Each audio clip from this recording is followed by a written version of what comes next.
We're at a crisis as a community. Only 50% of AISD students across the board are college ready. And if you start looking at the numbers for Hispanic and African American children, those numbers go down. Only 26% of African Americans are college ready that are graduating. This is 2009 data, and only 36% of Hispanics are college ready. The other significant issue is that AISD is below the state average when it comes to graduating students within 4 years. The state average is 80.6%, and AISD is at 75%, more than 5 percentage points below the state average. When you look at the data for Hispanics and African Americans, Hispanics are 63% and African Americans are 62%.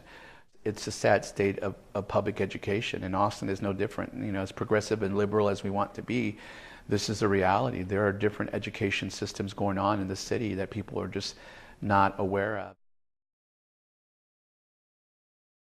I-35, the way it's configured and runs through our city, continues to sort of be the concrete barrier that separates east and west. And there are a lot of ongoing quality of life issues, education included in that, where we continue to have inequities and disparity issues. There's been a tremendous growth in Austin. The majority of the growth is everything east of I-35. So what's happening as a result of that is you're seeing gentrification move into the East Austin area. Property taxes, as an example, in the county on average has gone up about 85%. But in communities east of I-35, the property tax and value has increased over 400%. So what you're finding now is that a lot of the long-term East Austinites can no longer afford to pay their property taxes, and they're having to move. How that impacts education is that the schools, and neighborhood schools basically, are the core of our community. And what's happening is that the more affluent families that are moving into East Austin are not choosing to send their kids to those neighborhood schools. They're using the school district's transfer policy as a trump card to send their kids to schools west of I-35.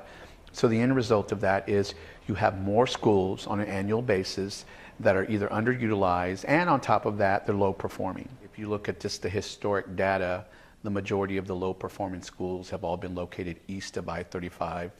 Most recently, TEA, the Texas Education Agency, basically had pointed out that 7 of the 9 low-performing schools in AISD were schools east of I-35.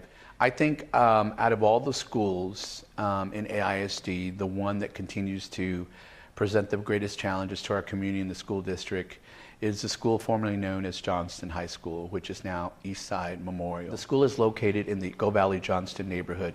This is the only high school in this area. This school was built over 50 years ago.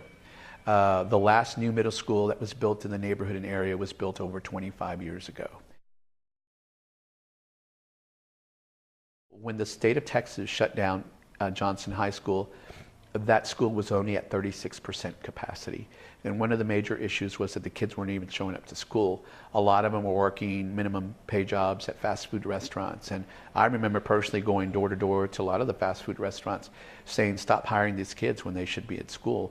So it's a combination of the social service issues. It's also a combination of what has been passed on from generation to generation. And it's also an inheritance of what has been acceptable. I mean, people, a lot of the minority children and minority communities have not known anything other than going to low-performing schools. If you look at the demographics of the neighborhood and the residents there, 30% of families live below the poverty line. The unemployment rate is over 41%, and almost 60% of residents 25 and older don't have a high school diploma or GED. Part of the message that community leaders that are trying to get across to our entire community is what impacts that neighborhood and the Hispanic kids has an overall impact on the entire community, because I mentioned earlier that the majority of students going to the public education system in AISD are Hispanic and African American students. So it becomes a quality of life issue not only for East Austin but for our entire city and region. But here in Austin, most recently there was a facilities task force that was put together by the district that made some recommendations to close 9 to 11 neighborhood schools, and there were schools both east and west Austin. And so not only do you see the coalition building because of the budget issues, but because of the real threat of closing neighborhood schools. So I think at the end of the day, this crisis has actually charged us all to challenge ourselves to become better at what we're doing.